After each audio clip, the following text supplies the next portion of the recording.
Assalamualaikum warahmatullahi wabarakatuh.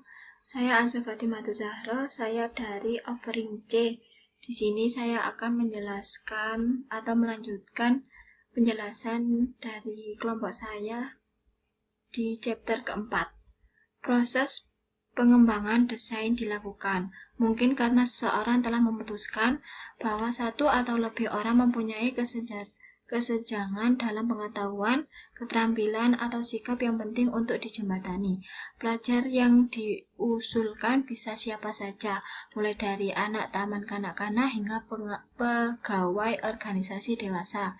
Pada tahun 1970-an, Joy Hers, seorang perancang pelatihan yang bekerja di sektor bisnis, menyadari bahwa banyak orang yang berhasil dilatih pada akhirnya kembali memiliki kinerja yang buruk. Hers menemukan bahwa kinerja yang buruk lebih sering disebabkan oleh kekurangannya insentif atau alat yang tidak memadai dibandingkan kurangnya pengetahuan. Dia mengembangkan analisis ujung depan, langkah-langkah analitis yang harus dilakukan di bagian paling depan, dan proses desain untuk memisahkan berbagai penyebab defisiensi kinerja, dan untuk memastikan bahwa induksi dikembangkan hanya ketika instruksi benar-benar diperlukan. Sebagaimana dibahas dalam bab 3, intervensi non-instruksional lainnya dapat dilakukan untuk bagian-bagian masalah yang bukan disebabkan oleh kurangnya pengetahuan atau keterampilan. Para perencana juga perlu mensurvei sumber daya yang mereka miliki untuk bekerja, termasuk waktu, uang, dan orang, serta kendala yang membatasi pekerjaan mereka, untuk menentukan apakah proyek tersebut bermanfaat. Dalam konteks proses penciptaan total, desain mengacu pada tahap di mana isi, urutan, strategi, dan metode dipilih untuk memenuhi tujuan pembelajaran yang ditentukan dari seluruh tahapan proses ISD. Inilah yang paling mendapat perhatian para ulama.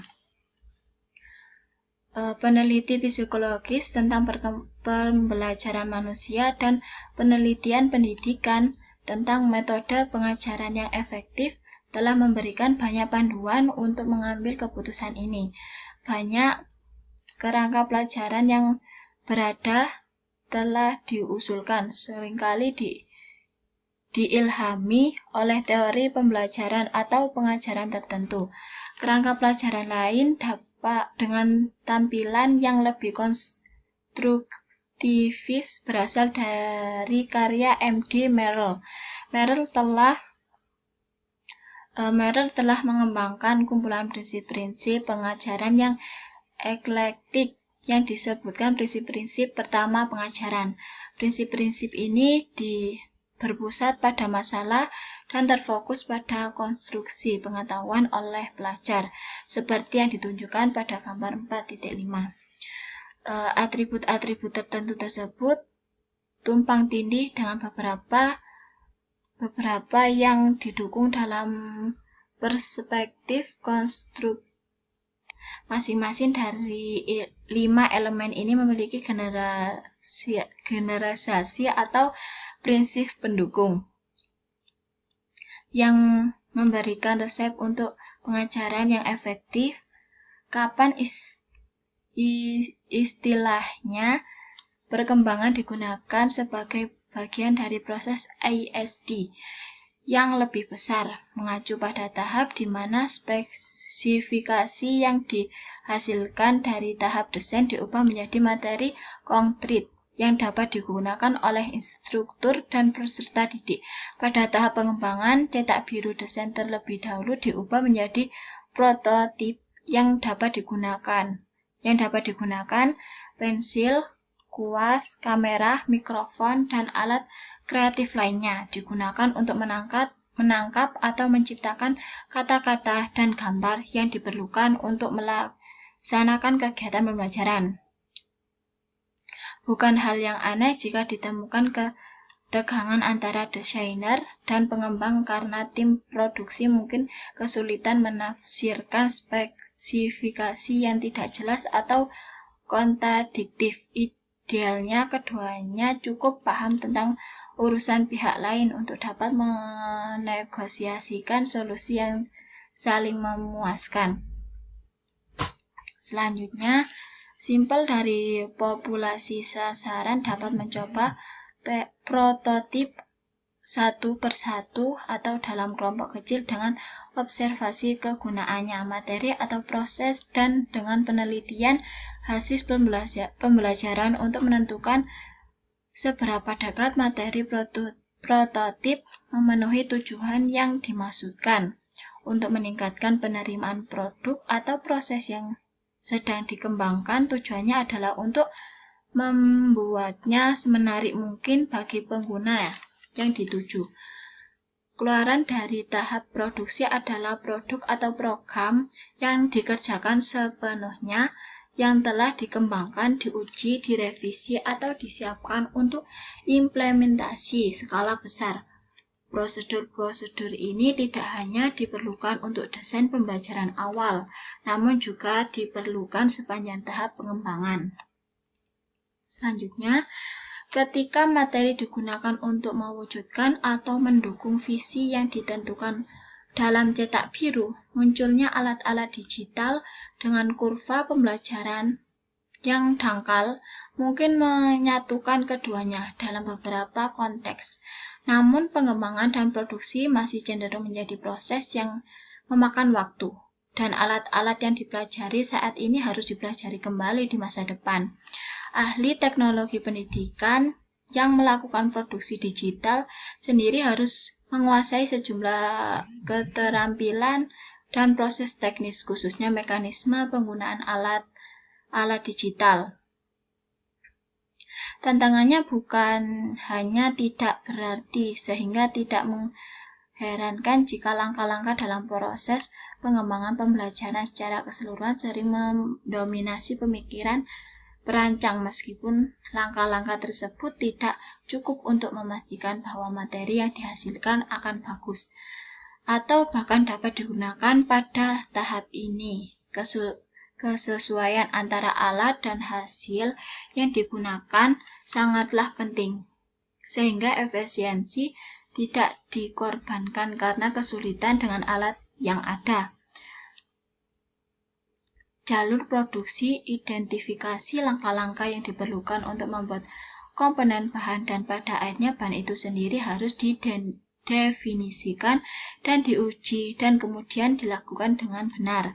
Seringkali sebuah tim akan menemukan bahwa fitur baru dalam suatu alat sepenuhnya mengubah jalur produksi dan bahkan mungkin menghilangkan sejumlah besar langkah yang sebelumnya penting.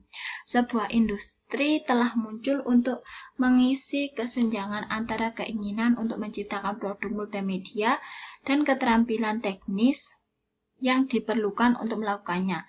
Para pekerja mandiri dapat memanfaatkan dukungan yang terjadi secara komersial seperti clip art, skema warna kalengan, template PowerPoint, dan sejenisnya.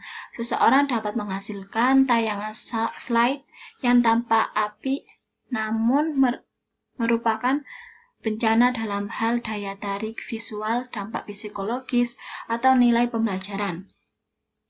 Perancang instruksional yang dipekerjakan dalam operasi yang sangat kecil mungkin harus melaksanakan pengembangan dan produksi materi mereka.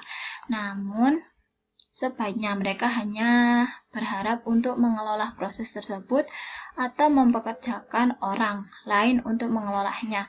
Dalam lingkungan ini, mana mengembangkan yang kompleks atau berskala besar dilakukan, perancang instruksional bertanggung jawab untuk bertindak sebagai penghubung dengan banyak tim spesialis. Rencana desain pembelajaran mungkin tidak mencakup arahan desain pesan,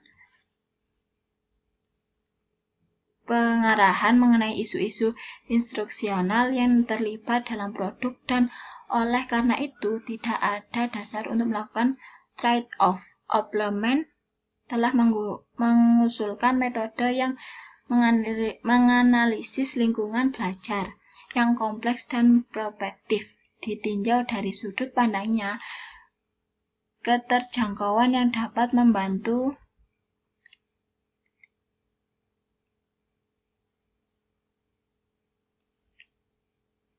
untuk terus berusaha dan mendapatkan bantuan untuk memenuhi kriteria tersebut sampai mereka berhasil.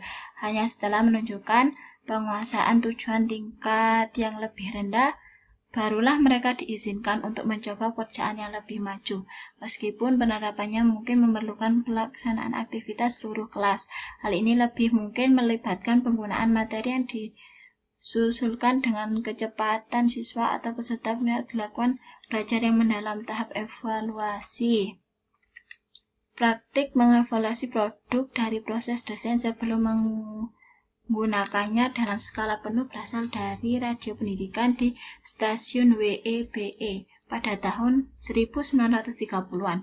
Di sana, produser radio Cleveland telah mengembangkan proses yang cukup canggih yang sebanding dengan model ISD. Khususnya acara ini menampilkan persiapan rancangan kasar naskah yang ditunjuk oleh kepala sekolah, kemudian dipresentasikan kepada siswa kelas reguler melalui sistem alat publik.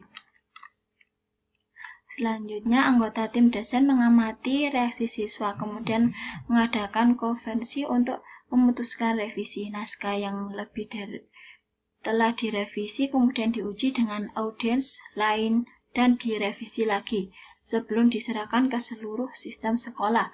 Karena urgensi waktu dan biaya memproduksi film, dianggap tidak praktis untuk membuat versi uji coba untuk pengujian.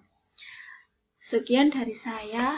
Apabila ada kurangnya, saya minta maaf. Wassalamualaikum warahmatullahi wabarakatuh.